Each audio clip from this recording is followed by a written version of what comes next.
Rossiyada yashayotgan o'zbek musofir kelini deb videolarimni boshlasam, ko'pchilik yozibdi, koreys qaynonam degani kammidi deb. Kamligi uchun chiqdimda, qizlar internetda ko'ti keng bo'lsa, men solmay qolamanmi? Shunaqa deb chiqsam, xullas bilasizlar, kvartiramizni remont qilayotgan edik. Bugun tugatdik.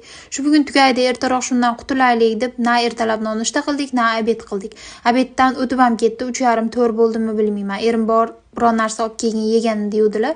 Avtobus bilan metroning yoniga kelib, obedga bu narsa olgani keldim, qarochi. Bu Targovoy sentrda men o'zim uchun burger oldim. Bilasizlar, sog'ligimni qadrlamayman. Bu narsalar ziyonligini bilsam ham yeyman. Menga o'xshaganlar bormi?